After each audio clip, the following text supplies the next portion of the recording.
warahmatullahi wabarakatuh. Alhamdulillahirabbil alamin wa bihi nasta'inu ala umuri dunya waddin wa ala alihi wa ashabihi ajmain. Asyhadu an la ilaha illallah wa asyhadu anna Muhammadar Rasulullah. Qala ta'ala a'udzu billahi minasy syaithanir rajim. Bismillahirrahmanirrahim.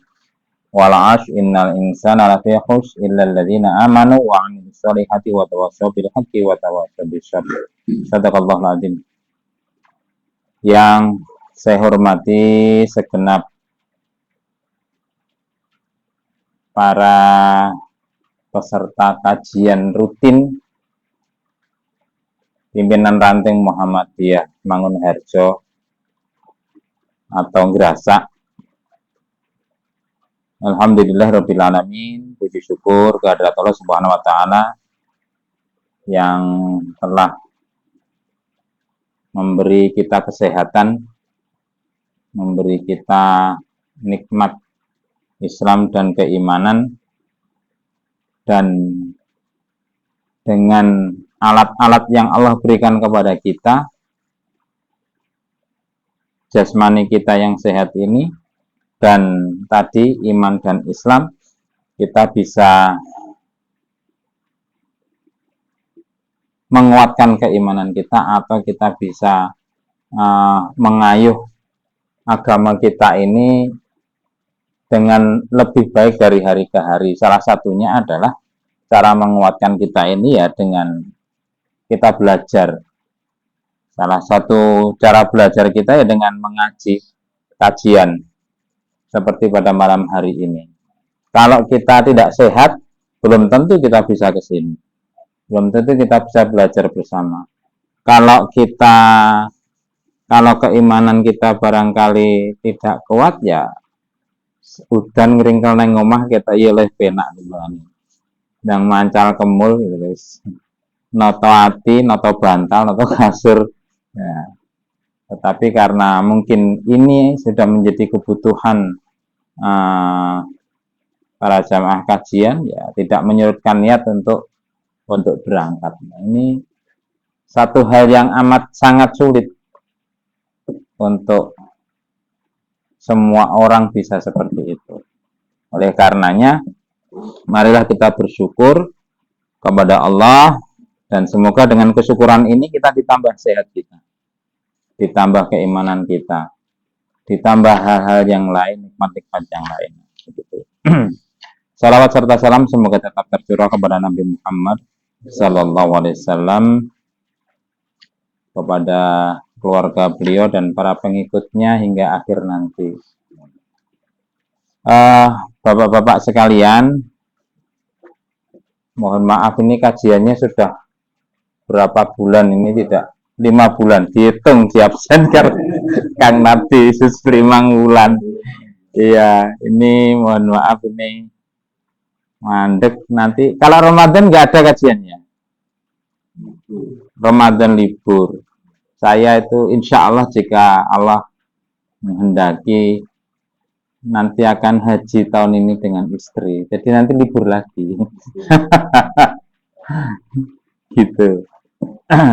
Dan mohon maaf. Saya kira semoga tidak menyurutkan semangat bapak-bapak sekalian, mas-mas sekalian untuk kita belajar. Ini kita langsung ke kemarin sudah, ngasih sudah ya.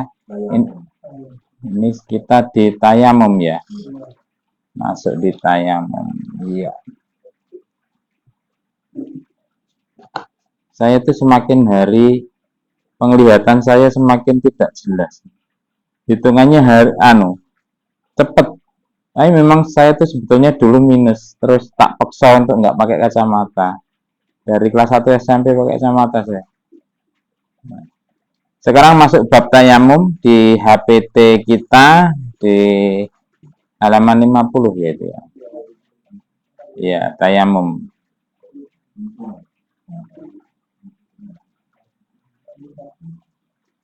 At-tayammum wa idza ta'azzarta min isti'malil ma'i li maradin aw khaufi darar.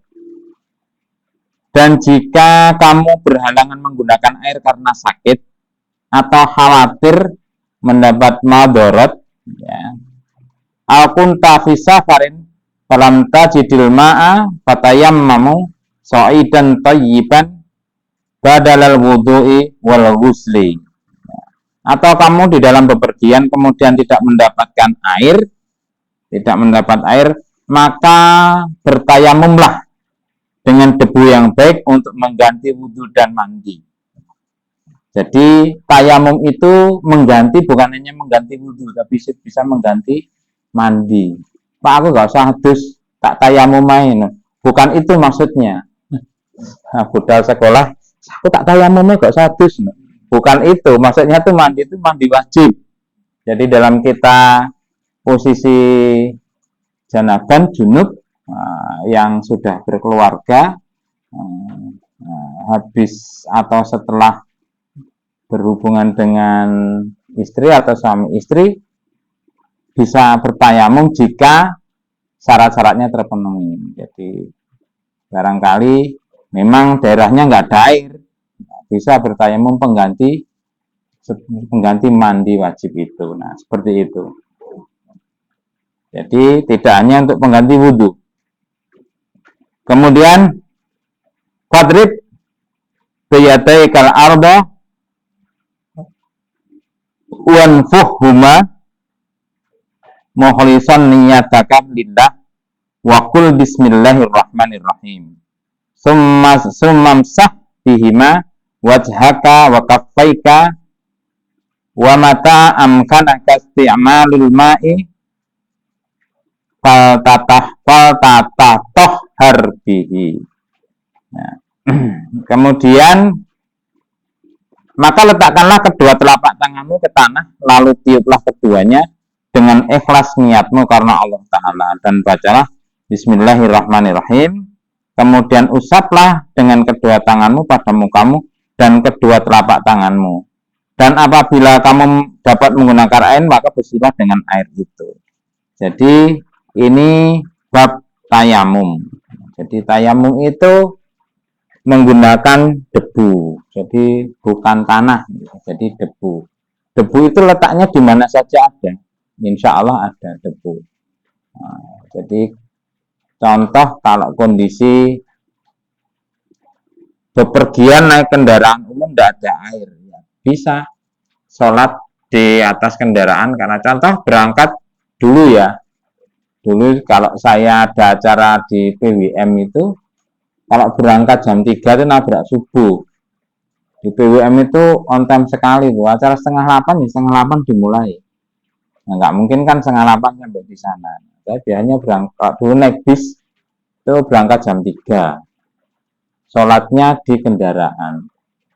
Ya. Sebetulnya ya awalnya sudah wudhu, mau berangkat sudah wudhu. Nah, tapi terus tertidur. Ya tertidurnya sebetulnya hanya duduk. Tapi rasanya ya tidak nyaman, akhirnya ya saya tayamum lagi. Nah, tayamumnya ya sudah ditempelkan di benda yang ada di depan kita atau di seat, di kursi depan kita, ditepukkan, kemudian ditiup Bismillahirrahmanirrahim ke muka. Ya, di muka ini muka seperti wudhu. Jadi muka itu di sini semuanya. Ini nggak perlu nepuk lagi, ini sekali sudah cukup. Kemudian ini di tangan, ya, di tangan gini sampai pergelangan, kemudian ganti yang kiri. Sudah itu. Kemudian berdoa, doanya sama seperti doa wudhu. Nah, tayamum cukup begitu. Cukup sampai pergelangan, ya, tidak sampai siku, tidak seperti wudhu. Sekali tepuk terus ditiup Bismillahirrahmanirrahim, terus ke muka. Ya, kalau bawa kopinya dilepas gitu, terus kemudian kemudian ganti yang tangan satunya. Nah, gitu. Sampai pergelangan, sudah, kemudian kita berdoa, sudah. Nah, jadi tayamum begitupun dengan mengganti kalau kita mandi wajib. Jadi nggak perlu saawake di kayak debu. gulung-gulung rono-rono budak boleh nah. jadi jadi seperti itu tayamum. uh, jadi termasuk sakit yang jika kemudian membahayakan kalau kita berwudu, ya monggo tayamum saja gitu. Sakit membahayakan itu ya membahayakan sakitnya bertambah atau kita gitu. Kalau kemudian wudu pindah tempat sempoyongan gini ya mending tayamum.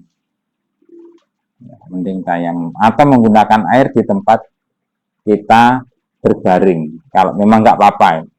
Jadi begitu. Jadi Allah itu akan memudahkan kita.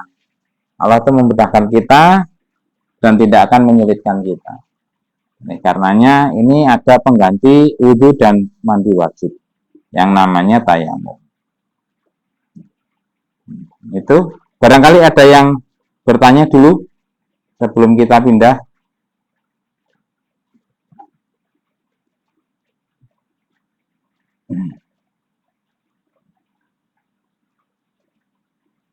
Sudah nggak ada? Kalau tidak kita ke menghilangkan najis. Ya. Izalatun najasah. Najasah. Wa mata asobatin najasatu ba'do ya badanika aw siyabaka aw musallaka faksilhu anha bil hati wal kursi min damil haid. Ya, jadi apabila sebagian dari badanmu, pakaianmu atau tempatmu sholat terkena najis, hendaklah dibasuh dengan menggosok dan menghilangkannya kalau itu darah haid. Hatta tuzila ausafaha min launin warihin wa ta'min bil ma'it tahur. Sehingga hilanglah sifat-sifatnya dari rupa. Rupa itu laun. Laun itu rupa atau warna. Ya. Launun. Alwan jamaknya. Warihin dan bau. Rih itu bau. Bau bisa berarti tiupan angin. Bau itu tiupan angin. Rih. Wa ta'min dan rasanya bil ma'it tahur. Dengan air yang suci. Jadi apabila ada najis di badan kita atau di pakaian kita atau di tempat sholat yang kita gunakan sholat, ya harus kita bersihkan. Membersihkannya menggunakan air sampai kalau itu ada baunya, ya baunya sampai hilang. Kalau itu ada warnanya, sampai warnanya hilang. Jadi seperti itu. Kemudian wa yufa baqa'u asariha min ahadi awsafiha. Jadi dan tidak mengapa tertinggal bekas salah satu sifat najis tadi. Wandah baulal gulami malam yat'am. Dan untuk menghilangkan najis kencing anak laki-laki yang masih kecil yang belum memakan makanan, ya, waksil min lu'abi kalbin sab'amarrotin. Percikit dengan air sampai basah, dan apabila yang terkena oleh air liur anjing, ya, waksil min lu'abi kalbin sab'amarrotin ihdahunna biturabi at-tahiri. Jadi kalau ada kena air liur anjing, cucilah 7 kali, salah satunya dengan debu bersih. Jadi ini untuk menghilangkan najis kencing anak laki-laki yang masih kecil, yang masih hanya minum ASI, jadi belum makan selain ASI, itu dipercikit dengan air sampai basah. Kalau baju kita dikencingi si kecil yang dia itu makannya itu hanya ASI, kencing ini ya, yang di ini ya diperciki diperciki air sampai basah udah. Tapi syaratnya itu. Tapi kalau dia sudah makan pisang, lain-lain lagi nanti. Jadi dia harus dicuci. Kemudian apabila yang terkena entah pakaian, entah pasangan itu terkena air anjing, ya kita harus mencuci 7 kali. Salah satunya dengan debu yang bersih. Salah satunya dengan debu yang bersih. Jadi 7 kali. 7 kali oleh dengan salah satunya dengan debu yang bersih. Bagaimana 7 kali ya? Jelas 7 kali. Yang satu pakai debu. Ada yang bilang pakai tanah, ada yang bilang pakai debu. Secara saya masih belum, kalau ini ditinjau dari ilmu pengetahuan modern, saya masih belum pernah membaca kenapa sih pakai pakai debu. Ya, kenapa sih kok pakai debu? Kenapa sih pakai turab? Itu sebetulnya artinya tanah. Ya, kalau tanah itu robin itu artinya tanah sebetulnya. Tapi ini dimaknai kok debu. Ada yang mengatakan memang pakai tanah.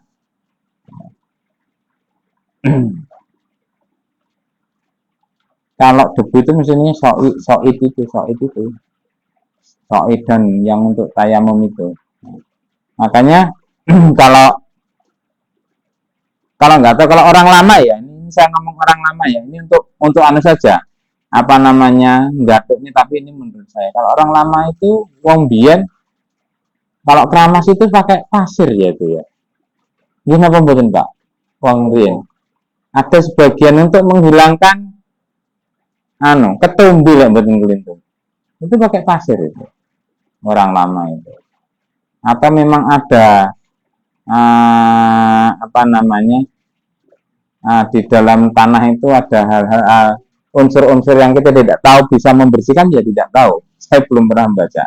Tetapi Rasulullah menyampaikan begitu. Yang satu pakai tanah, debu. Makanya kalau sering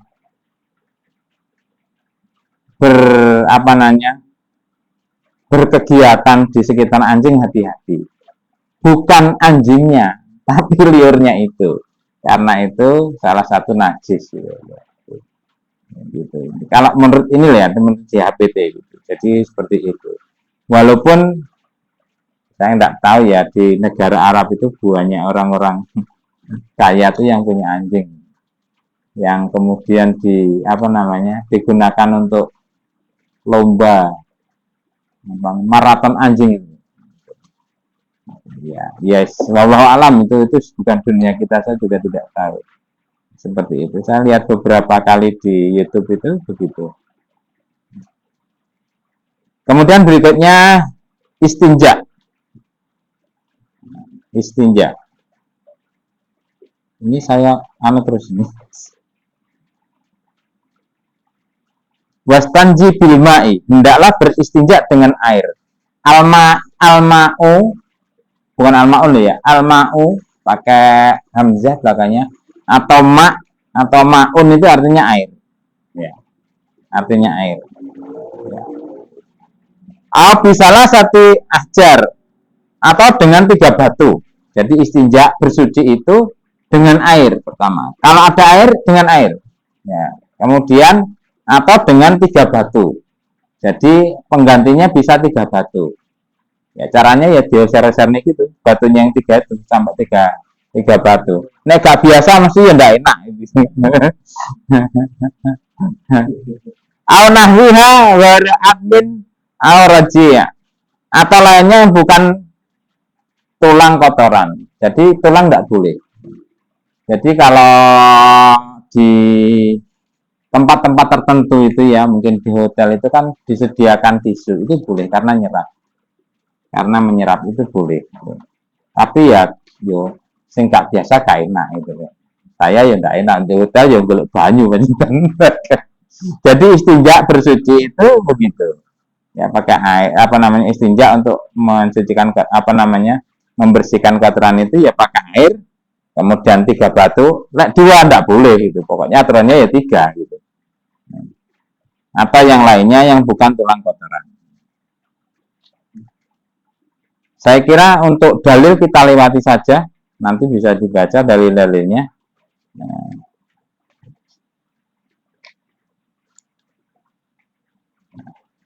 ini kita langsung ke bab sholat. Bentar. Karena itu ada pengulangan-pengulangan itu dalil.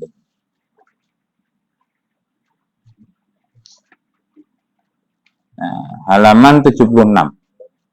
Halaman 76.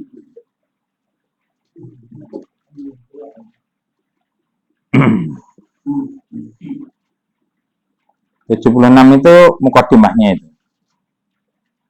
Nanti 78 isinya.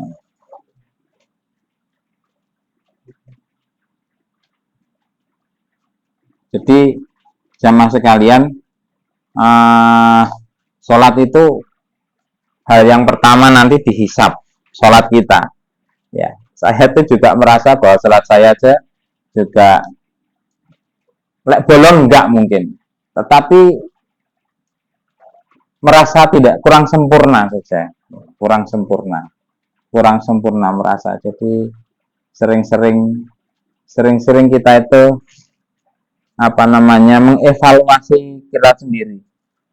Sholat itu sebenarnya pokok ya, baca-baca, termasuk bacaan. Walaupun bacaan itu kayaknya hanya bacaan yang biasa, gaya suratnya kulhu, bukul huwallahu ahad, bukul a'udzu birabbinas. Ya kita baca lagi, betul nggak sih kita bacanya? Karena bacaan itu ya sangat diperlukan, apalagi kalau kita jadi imam.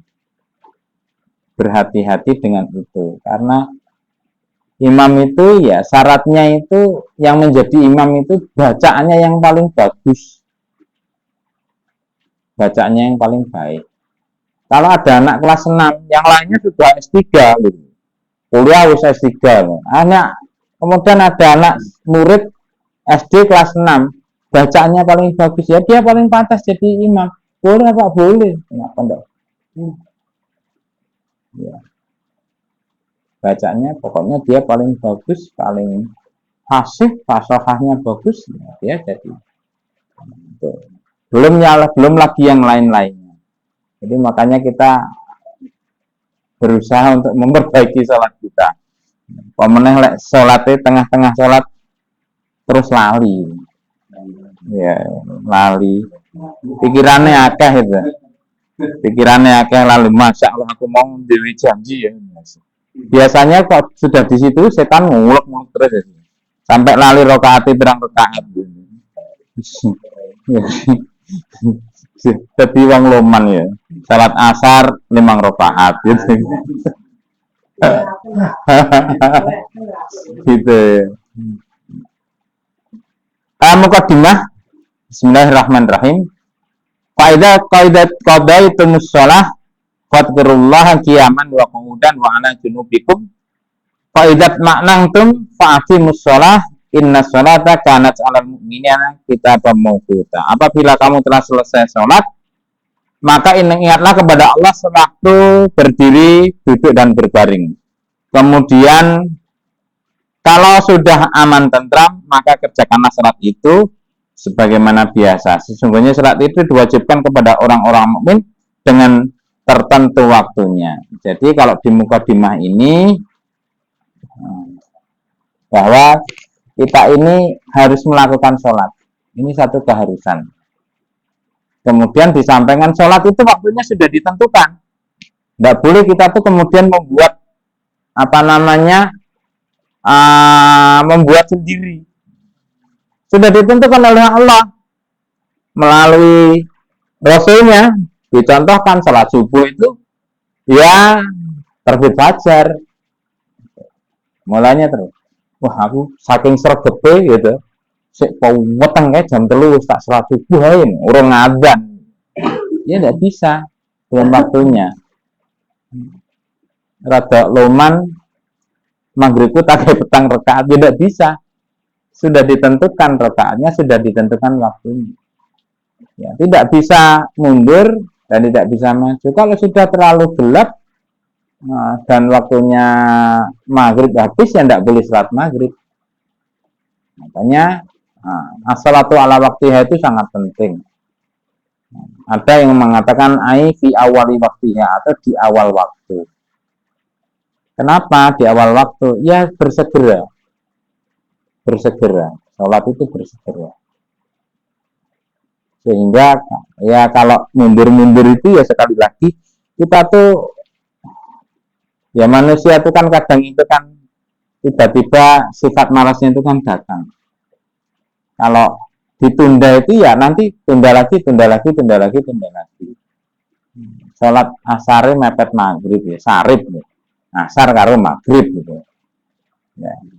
Sholat subuh atau sholat duha malah jadi beda-beda tipis ya. Pada rong rakaat kira awan gitu. Ya. Bahkan Rasulullah itu memerintahkan semua laki-laki itu wajib berjamaah di masjid. Semua laki-laki itu wajib berjamaah di masjid.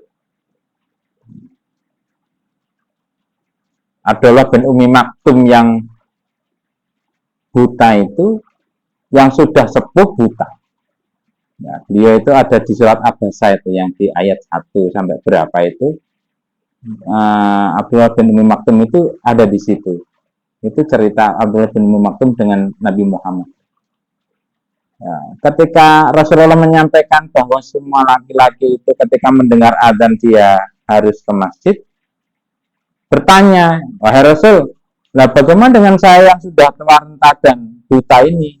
Apakah juga wajib ke masjid? Rasul bertanya, apakah kamu bisa mendengar azan? Bisa. Ya kamu wajib selama kamu bisa mendengar azan. Gitu. Pekerjaan yang ketok enteng. Itu kan dibandingin yang pasar lebih enteng yang masjid. Lebih dekat kan. Tapi kadang kita lebih sergap yang pasar lagi, yang belanja arit gitu, nilai ungkal, nilai gitu. Ini sergap. Lebih ini seumben saya itu dirancang. Gitu. Iya gitu. Ke masjid itu sandal kita itu lebih berat ke masjid daripada ke tempat yang lain. Saya itu pernah membaca tulisan di masjid di Jogja. Janganlah membuat sandal kita itu jarang ke masjid. Kurang lebih begitu. Saya lupa kalimatnya.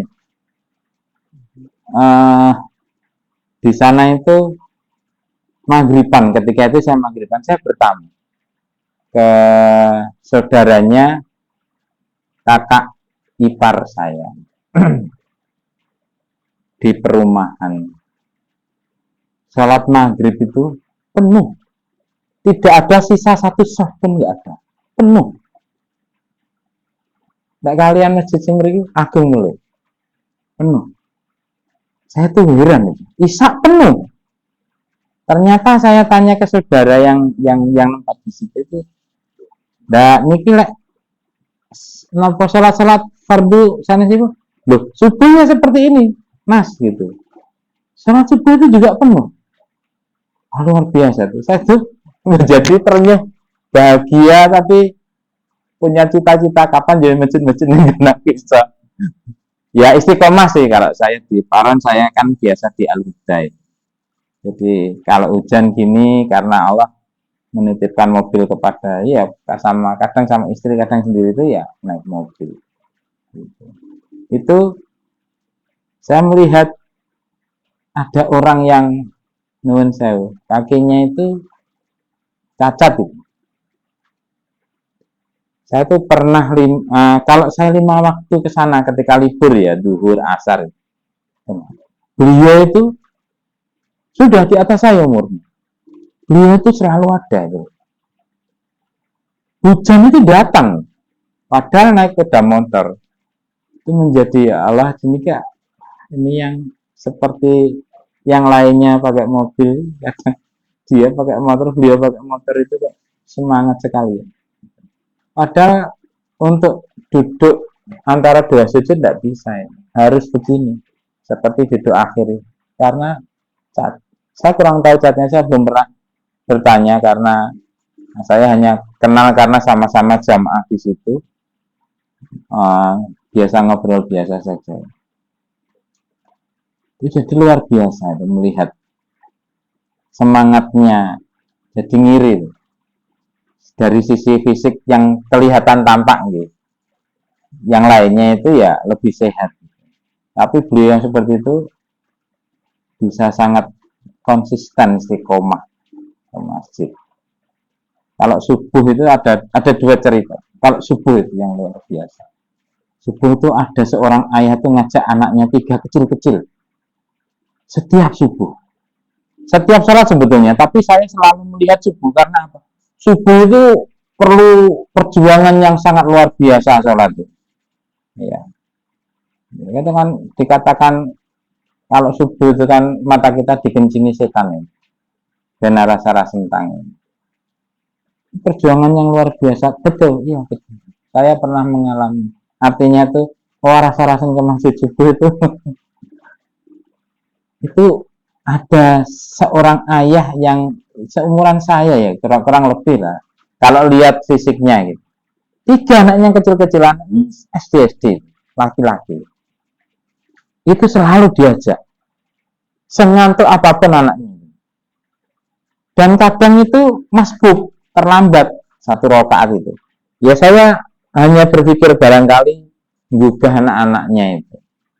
Tapi anak-anaknya juga tahu kalau masbuk dia itu tinggal satu rakaat itu ya terus nambah satu rakaat.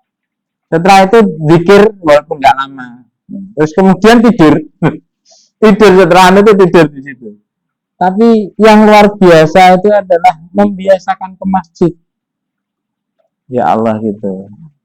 Terus ada juga bapak gitu yang ada banyak di sana yang ngajak anaknya itu istiqomah sekali. Istiqomah. Ada yang pejabat gitu. Di luar Ngawi tadi. Pejabat gitu. Itu anaknya selalu ke masjid. Pejabat. Luar biasa. Beliau kalau ngimami menurut saya ya mestinya jadi pejabat begitu ya. Hafalannya banyak, istiqomah ke masjid, ngajak keluarganya itu kan. Keluarganya itu maksud saya anak-anaknya.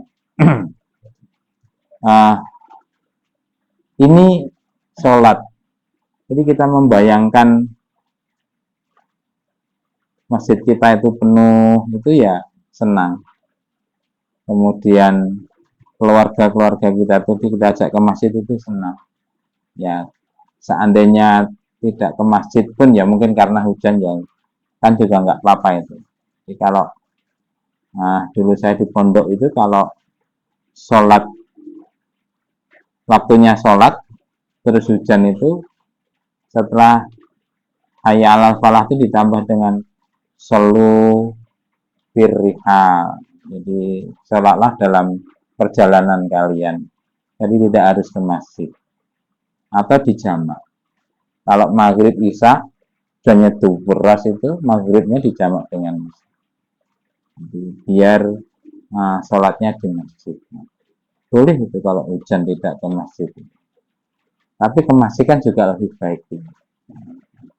Jadi ini jamaah sekalian, ini pengantar tentang sholat. Karena mengingat bahwa sholat itu luar biasa itu. Allah itu kalau sudah yang di dalam ya, dalam hadis ya, kalau sudah menghisap sholatnya benar ya semuanya benar. Ya, semuanya benar. Makanya kita harus sering-sering untuk bermuhasabah dengan sholat kita ini. Sholat kita itu sudah benar belum? Khawatir salah saja. Kemudian bacaan kita sudah benar belum? Khawatir kurang benar saja. Jadi tidak kemudian harus mengejek yang enggak, tapi ya kita harus berbenah. Allah itu kan maha pemurah. Selagi kita itu berusaha untuk lebih baik, insya Allah Allah nanti akan memberikan ganjaran. Itu saja. Ini ada cerita yang tetangga di rumah bapak saya. Orangnya baik, sudah sepuh, dulu kepala dinas. Masa dulu. Yuswanya sudah 70-an ke atas. Dulu sekitar tahun 90-an minta belajar sholat. Orangnya nggak sholat. Minta belajar sholat, diajari sama bapak. Karena biasanya yang ngajar itu kalau ngaji sholat itu saya, kakak-kakak saya, sama bapak ibu. Karena satu kampung itu hampir semuanya dari nol. Nah, yang beliau ini yang termasuk terakhir belajarnya.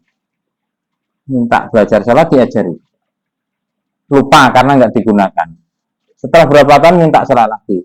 Sampai seingat saya menjelang bapak saya meninggal. Ngajari sholat dengan saya. Setelah itu beliau istiqomah. Mau ke masjid. Ke musola. Di musola itu hanya setahu saya sih maghrib, isya.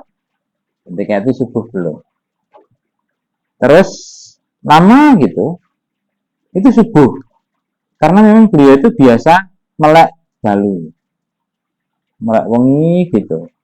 Sampai malam, paginya itu wungune agak siang. Kalau suruh itu jalan sampai ke mana itu? Paron itu. Yang satunya Serigati, ya. Itu. Jadi berapa tahun ke belakang ini istiqomah salat 5 waktu di musola. Terenyuh saya. Karena belajarnya sudah pensiun belajar salatnya.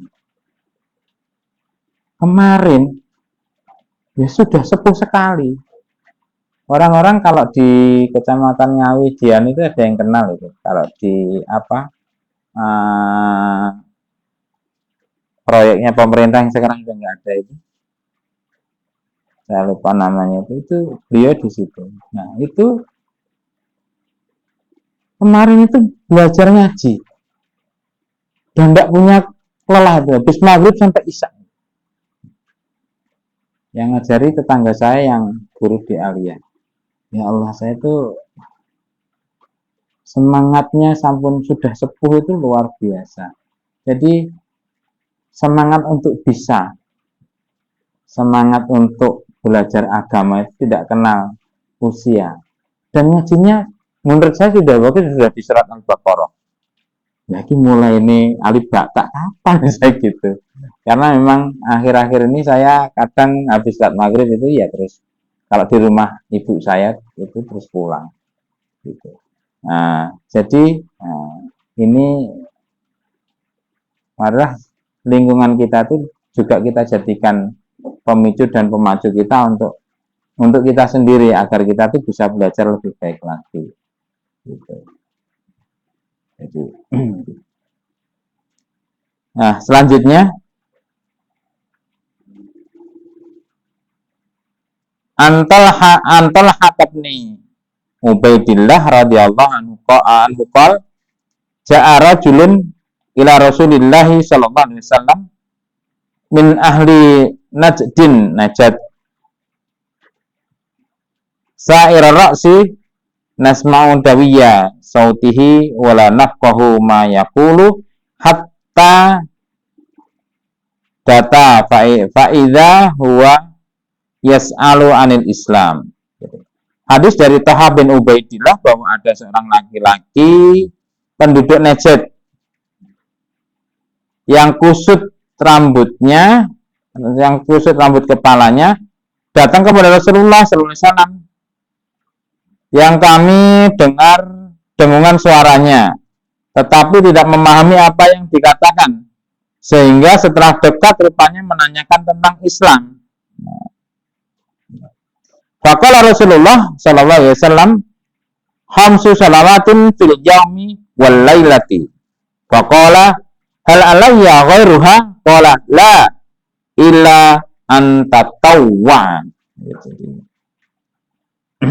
Maka sabda Rasulullah SAW, sholat 5 waktu dalam sehari semalam. Kemudian kata orang tadi yang rambutnya kusut dari Najat tadi, adakah lagi kewajibanku selain itu? Jawab Nabi, tidak, kecuali bila kamu hendak bertatawuk. Tatawuk itu sholat tambahan, sholat sunnah. Itu sholat tatawuk.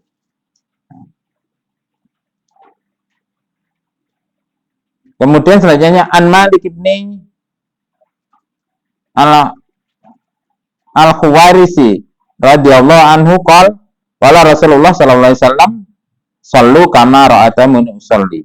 Jadi hadis dari Malik bin Khuwairis radhiyallahu an bahwa Rasulullah sallallahu alaihi wasallam bersabda, salatlah kamu sebagaimana kamu melihat aku melakukan salat. Jadi jamaah rahimakumullah, ini mukaddimah tentang salat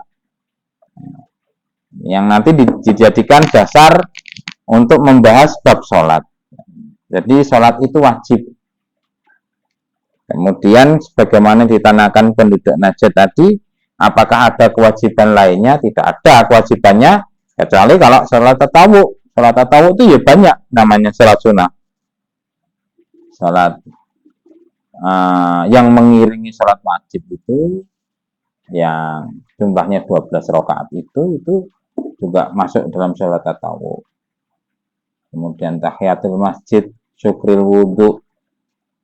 Ini yang agak susah nih syukril wudhu ya. Jadi kalau setelah wudhu itu Bilal selalu melakukan salat syukril wudhu.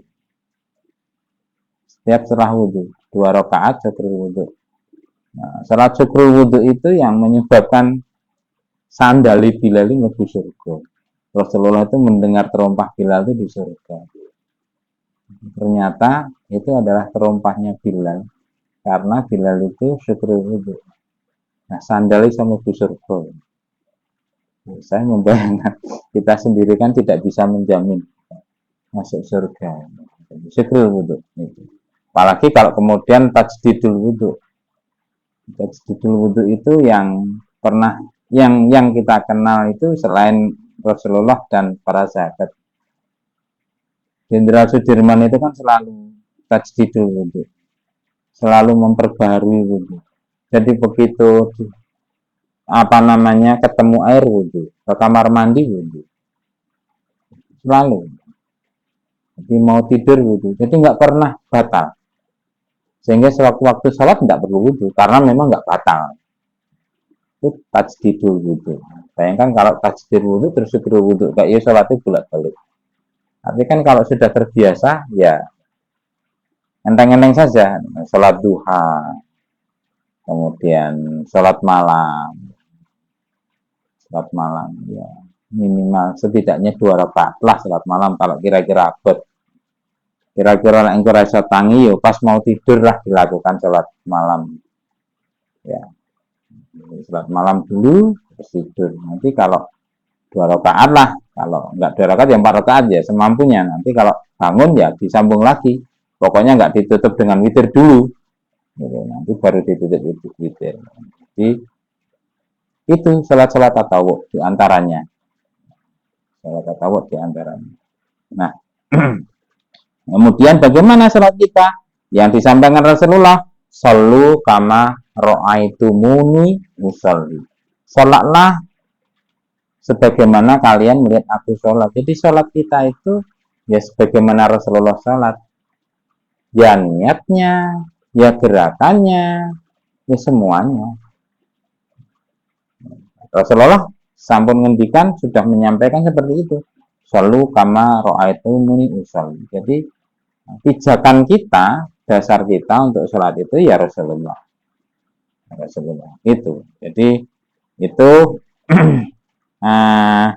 jamaah rahimakumullah, yang saya tutup di sini karena nanti kalau sholat ini sangat dawa ini. Nanti yang sholat kita bahas sendiri. Jadi sementara kita tutup di muqaddimah untuk sholat. Bismillah. Semoga apa yang telah kita pelajari ini membekas dan membuat kita ini menjadi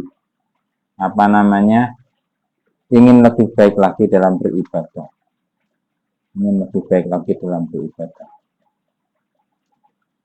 Karena ya sekali lagi saya itu kalau menyampaikan, kita tuh kan tidak tahu kapan kita nanti akan dipanggil Allah. Kalau kita tidak memperbaiki diri gitu ya jangan sampai kita menyesal. Kalau kata Imam Al-Ghazali itu kan al-imanu yazidu wa yanqus. Iman itu ya naik turun. Kalau kita tidak kemudian istiqomah memperbaiki, ya nanti pas turun itu ya nanti tidak. Bagaimana caranya? Ya kita harus ketika turun itu ya mengupayakan agar kita itu bisa mengendalikan, bisa kita kendalikan keimanan kita. Iman yazidu wa yanqus. Jadi begitu, sehingga saya tadi menyampaikan wal as gitu ya, surat al-asr itu, demi masa innal insana lafi khusr. Ya, semua manusia itu sebetulnya ya rugi. Pada dasarnya rugi. Tapi kan kemudian ada di belakangnya illal ladzina amanu, kecuali orang-orang yang beriman. Ya syaratnya iman dulu. Wa amilus sholihat, dan berbuat baik. Berbuat baik tapi tidak ada dasar imannya, ya musyraf. Orang yang berbuat baik tapi tidak iman, bukan Islam, ya musyraf. Jadi tidak punya kunci untuk masuk surga. Ya hanya dicatat bagus gitu aja, sudah selesai di dunia. Di akhirat tidak ada. Ya, kemudian saling menasihati dalam kebenaran dan kesabaran. Saling menasihati.